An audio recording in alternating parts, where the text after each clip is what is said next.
भागवत वाङ्मय में कहा गया है, खामेमि सव्व जीवे सव्वे जीवा खमन्तु मे, मिट्टी में सव्व भूएषु वेरम मध्य न केणै। धर्म के अनेक प्रकार बताए गए हैं। उनमें एक प्रकार है क्षमा धर्म। क्षमा धर्म भी है और संस्कृत में क्षमा को खड्ग भी कहा गया है। क्षमा खड्गम करे यस्य दुर्जनः किं करिष्यति, अत्रिणे पतितो वह्निः स्वयमेवोपशाम्यति। जिस आदमी के पास क्षमा रूपी खड्ग है, दुर्जन उसका क्या बिगाड़ पाएगा। एक शस्त्र होता है आयस शस्त्र, लोहे का शस्त्र। दुनिया में बैर भाव भी चलता है, युद्ध भी होता है, लड़ाई भी हो जाती है, मारपीट भी हो जाती है। आयस शस्त्रों के द्वारा या द्रव्य शस्त्रों के द्वारा दूसरों को पराजित करने का और जीतने का प्रयास किया जाता है। दुनिया में शस्त्र भी चलते हैं, क्योंकि जहां परिग्रह है वहां हिंसा भी हो सकती है। हिंसा और परिग्रह या परिग्रह और हिंसा का आपसी मानो गहरा संबंध है। हिंसा कार्य है, परिग्रह उसका कारण है। परिग्रह के कारण आदमी हिंसा में चला जाता है। कोई सोने की चैन लेनी है, उसके लिए किसी को कष्ट में डाला जा सकता है। तो परिग्रह एक मूल है हिंसा का।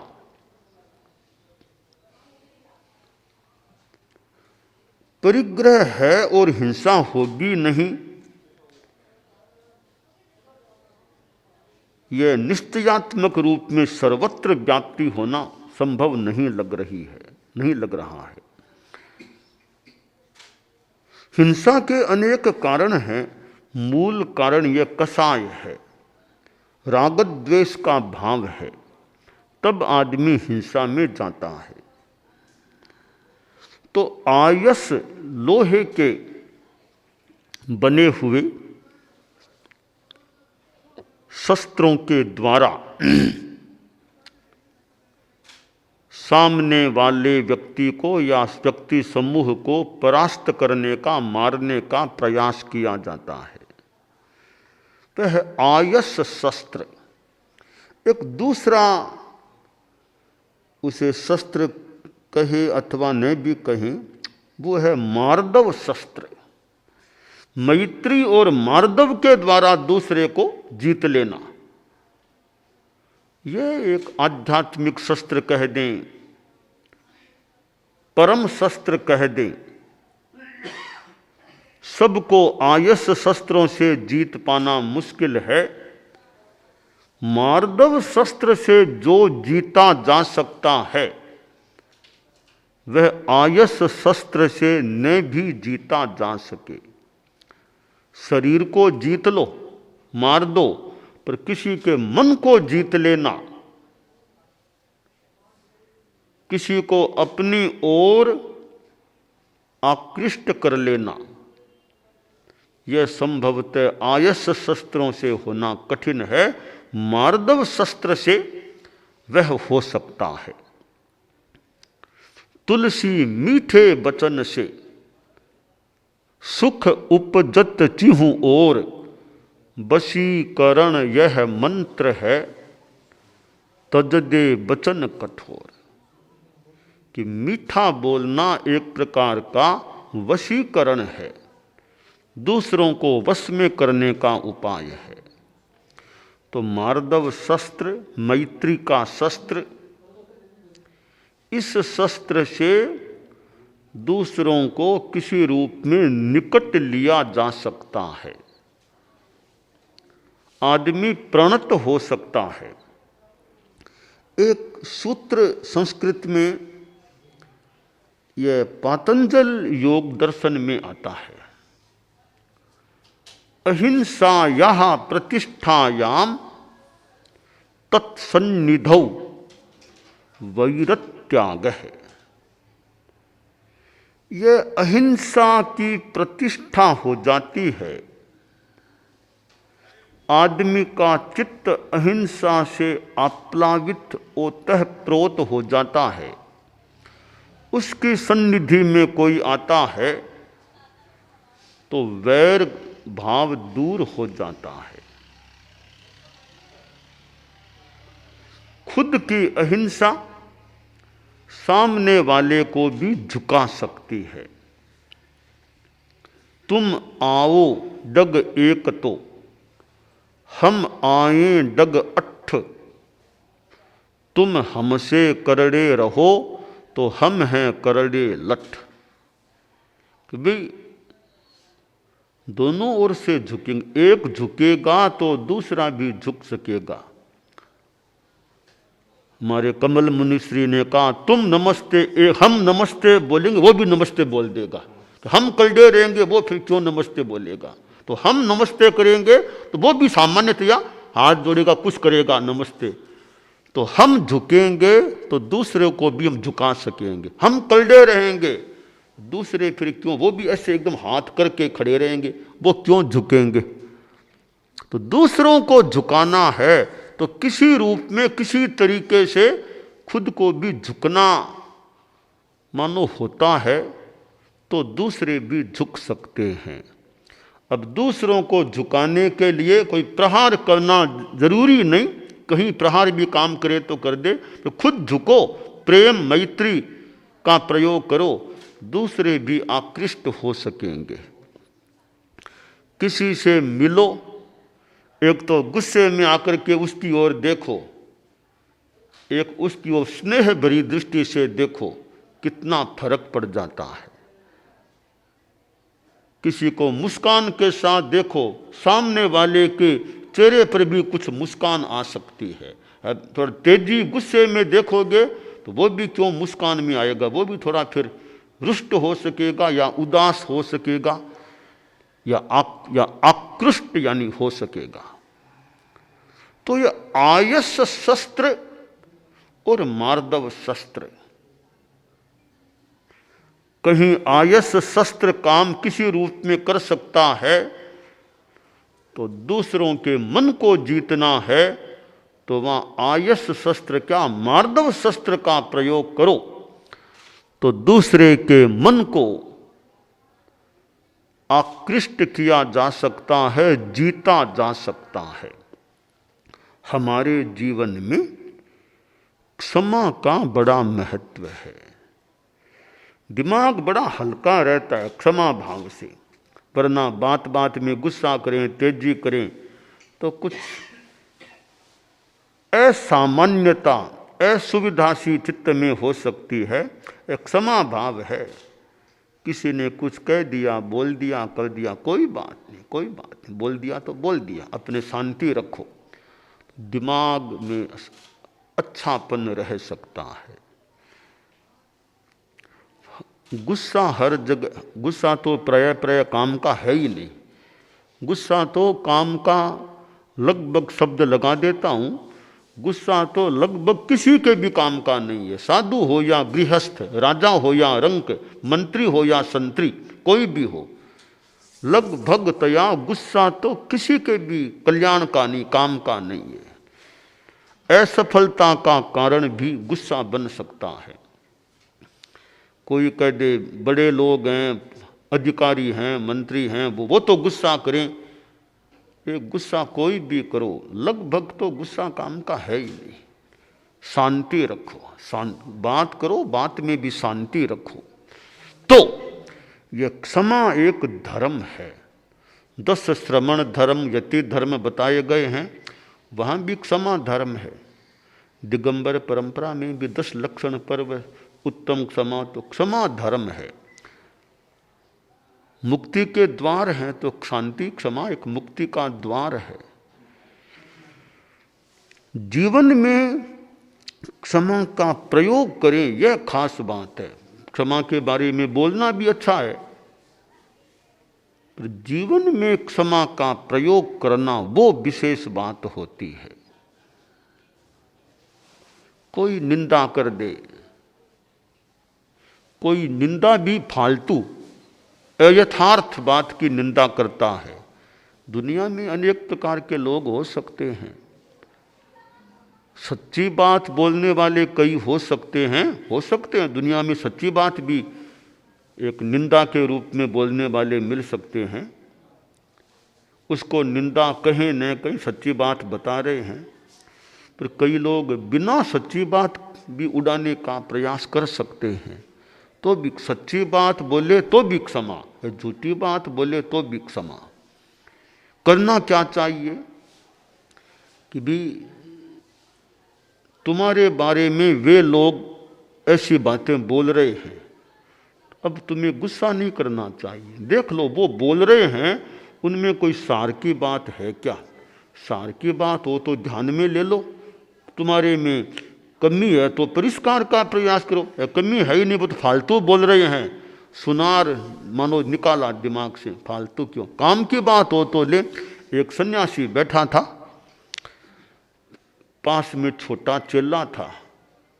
कोई आदमी आया कि कोई पत्र लेकर आया है।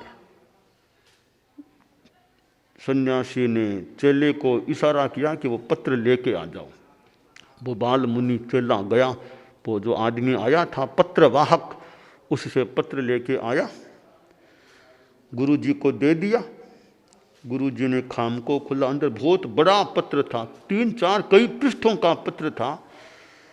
तो गुरु जी ने पत्र को पढ़ लिया, 10 मिनट का समय तो लगा। पत्र को पढ़ा, क्षण भर कुछ क्षणों तक देखा, ध्यान सा किया, और वो पत्र को फाड़ के का उसको डस्टबिन में डाल दो पत्र को।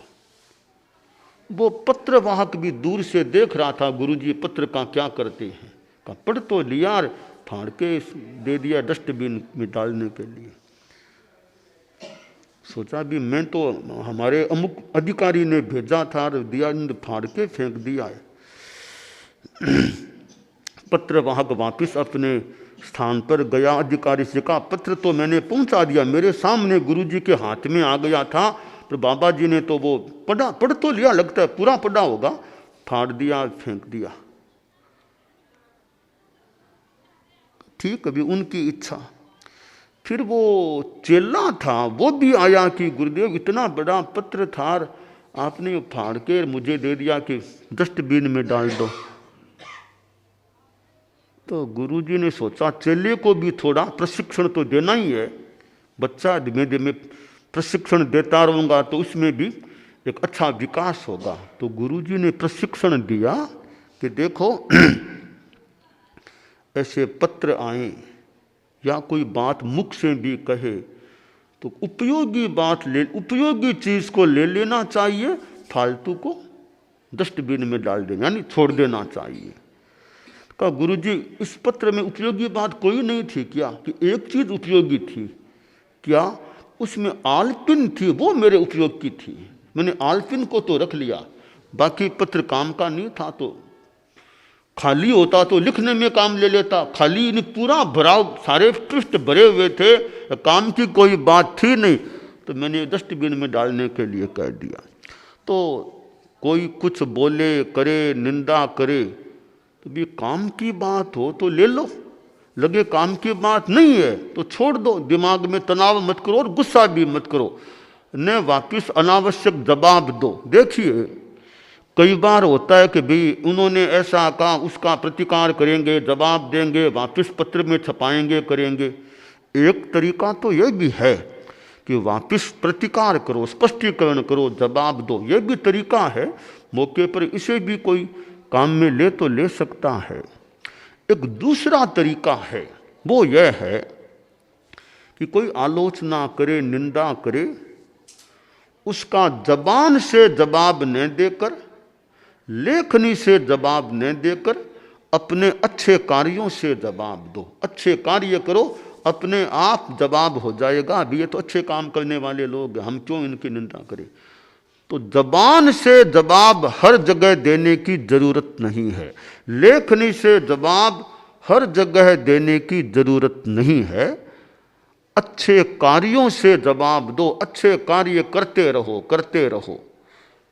तो कभी जो 5 साल पहले निंदा करने वाले थे वो आपके प्रशंसक और समर्थक भी बन सकते हैं। तो क्षमा रखो, अधीरता में मत जाओ।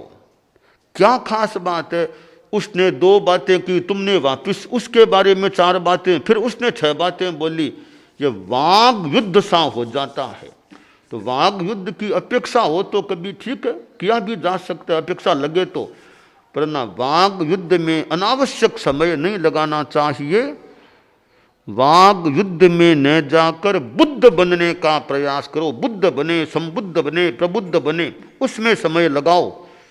फालतू वाग युद्ध में हमें जरूरी लगे तो कभी कभी जवाब देना भी उचित हो सकता है, पर हर जगह जब बोल करके उसका जवाब देना, लिख करके जवाब देना आवश्यक संभवतः नहीं होता। अच्छे कार्यों से जवाब दो। तो क्षमा खड्गम करे यस्य दुर्जनः किं करिष्यति। ये क्षमा का खड्ग, क्षमा की तलवार जिसके हाथ में है, दुर्जन उसका क्या बिगाड़ेगा। आधा घंटा बोलता रहेगा, 1 घंटा बोलता रहेगा, कब तक बोलेगा आखिर। आखिर तो उसको चुप होना ही पड़ेगा। हम वापिस बोलेंगे तो उसकी शक्ति बढ़ेगी, वो फिर और बोलेगा, और बोलेगा। तो राड आडी बाढ़, राड आडी बाढ़, फालतू राड झगड़ा लड़ाई में क्यों तो दिमाग को लगाएं, क्यों समय लगाएं। अपनी शक्ति और समय राड में फालतू रूप में नहीं लगानी चाहिए। तो राड आडी बाढ़, हमें राड में जाना ही नहीं। अपना अच्छा काम करो, सबसे अच्छा व्यवहार रखो, मैत्री भाव रखो। हमारी शक्ति है तन की, मन की, दिमाग की, वाणी की अच्छे प्रयोजन की सिद्धि में लगे। तुम्हारे बारे में 100 गालियां देगा तो तुम्हारा क्या बिगड़ेगा, वो जाने। उसका मुंह हुआ तो गंदा हुआ, तुम्हारा क्या बिगड़ा। 100 गालियां कोई देगा तो उसका ही तो मुंह कह दो, भाव कह दो, उसका भी तो खराब हुआ ना, खराब है।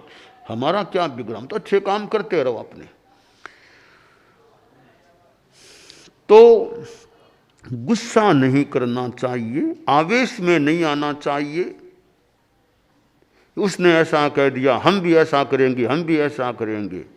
टिट फॉर टैट करके, टिट फॉर टैट वो एक कोई नीति, पॉलिसी टिट फॉर टैट हो सकती है, पर जहाँ अध्यात्म का जगत है वहाँ टिट फॉर टैट आवश्यक नहीं है। बुरे रूप में टिट फॉर टैट की आवश्यकता, जरूरीपन नहीं है। वहाँ तो बस मैत्री रखो कि ईंट का जवाब पत्थर से दो। यह नीति कोई संसार में चल सकती है, विरोधियों के लिए, शत्रुओं के लिए चल सकती है, भी सबक सिखाएंगे। एक सांसारिक नीति हो सकती है। धर्म और अध्यात्म का जगत है, वहाँ ईंट का जवाब पत्थर से नहीं, ईंट का जवाब अचित फूलों से भी दिया जा सकता है, या भाव के, मैत्री के फूलों से भी दिया जा सकता है। तो कर भला होत भला, कर बुरा होत बुरा। भला करते चलो, पवित्र आध्यात्मिक कार्य करते चलो तो भला होगा। भला करने वाले का भला होता है, बुरा करने वाले का बुरा होता है। सामान्यतया यह सिद्धांत मानकर चलना चाहिए। मैं किसी का बुरा नहीं करता, यह मेरे लिए ठीक है। बुरा करेगा वो भरेगा, करेगा वो भरेगा, तो मुझे बुरा नहीं करना। बुरा मेरा करे उसका भी बुरा नहीं करना। कहा गया कि एक गाल के चपेटा लगाए, दूसरा गाल और कर दो, इसकी वो चपेटा दोनों के लगा दो, दोनों बराबर हो जाएंगे गाल मेरे, दोनों के लगा दो। यानी ये क्षमा की बात है कि भले मारो तो मार दो, चपेटा लगाओ तो लगा दो, मुझे क्या फर्क पड़ने वाला है। खैर दूसरा गाल आगे करें न करें वो कोई आवश्यक नहीं है, पर अपने मन को संभाल करके रखें कि मुझे गुस्सा नहीं करना है, वापस जवाब नहीं देना, फालतू प्रतिक्रिया नहीं करना है। तो यूँ ये क्षमा धर्म हमारे जीवन में विकसित हो जाए, अच्छा रहे, पुष्ट रहे, तो क्षमा की साधना से हम मुक्ति की दिशा में आगे बढ़ सकते हैं। दानान स्वेट्ठम अभयपयाणम सच्चे सुया अणवज्जं वयन्ति तवे सुया उत्तम बंभचेरम लोगुत्तमे समणेनाय पुत्ते।